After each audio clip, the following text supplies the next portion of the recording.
Hey everybody, this is Todd again with my Shop Assist, and I'm recording our latest video for the Optima Ultimate Streetcar Challenge.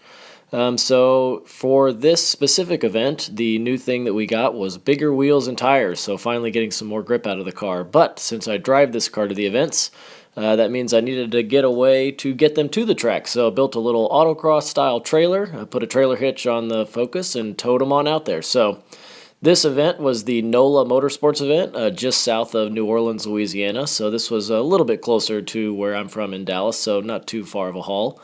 So first video is going to be the autocross. This again was another excellent autocross. It had a launch start and then a quick left and then kind of a big sweeper around to the right in first gear and then banged it in a second for a quick slalom, and you can hear the popping of the exhaust for each one of these little turns here, so everybody kind of liked that. It's a cool noise from the RS.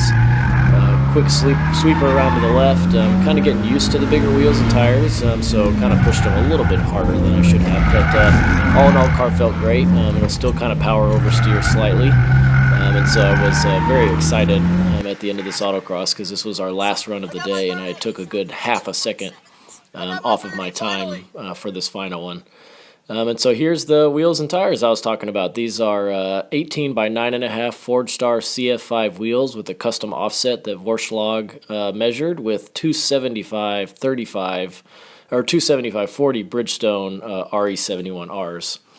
And so here's the speed stop. This one was a little bit different than most of them in that it had a big sweeper turn instead of a quick turn around to the left. So again, I'm using the bouncing off the rev limiter for the launch control, and as you can see, the course is starting to dry. I mean, it actually rained at the beginning, and my times were much better compared to the field when it was fully wet. But it started to dry out at the end, and so the horsepower cars actually were able to catch and pass me. So really cool speed stop. Again, it was a little different than the rest of them in that it wasn't a quick, tight turn. It was a big sweeper, and the wet made it all that more difficult.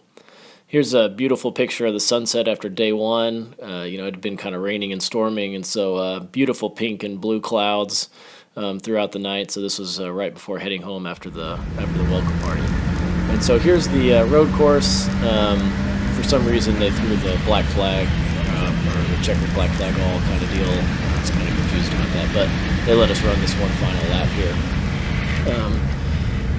This course, it's a really fun course. It's actually kind of fast, and it's got a lot of sweepers and back switchbacks and stuff. And so had a really great time out here. This is the first time I've ever been to NOLA Motorsport Park, so I was really excited to get to run this course with Optima. And so you'll see, a lot of my videos, they have the G meter down on the left, and so I started using RaceRender to get all the access port data off of the car. So that's taking the RPM data, the oil temps, and the water temps.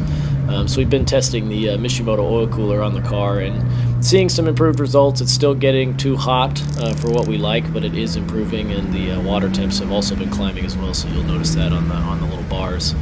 But for the G meter, what I do with these videos is I look for, am I reaching my maximum lateral Gs on each turn? So with these tires, it's about 1.2 lateral Gs, so I'll go back and watch all the video and see where I'm not hitting that number and just make a mental note that I can go faster there. And so you'll see sometimes I'll lift off the throttle, but it'll only be like 0.9 or 1 G, and so I'll know that I can go faster through there. So this section right here is actually the most fun part of the whole track. This is the S's section. So Coda's got a pretty good one, but this is way more fun. It's back and forth a whole bunch of times. You really get a good feel for the car, and an aero car would work fabulously through these fast S's. So now we have another real tight turn to the right with the downshift, and then it sweeps back to the left. So you can see the G meter. I'm able to get it to the 1.1 or 1.2 number that I'm looking for on these turns, and you can hear the tires squealing from it. But that's really the limit on this surface with these tires. And so I know this last turn right here, I didn't quite take the fastest line, but still ended up with a pretty good time. But you can notice the water temperature is creeping up and the oil temps creeping up, and so we're still trying to figure out some cooling issues for the Focus. But yeah, all in all, it was a great event. Here's a picture I took right before we left. Stuck Violet up on the trailer. She wasn't too happy about it, but good travel companion all in all. So really appreciate you watching the video, and hope you can join me for one of the Optima Ultimate Streetcar Challenge events next year. Have a good one.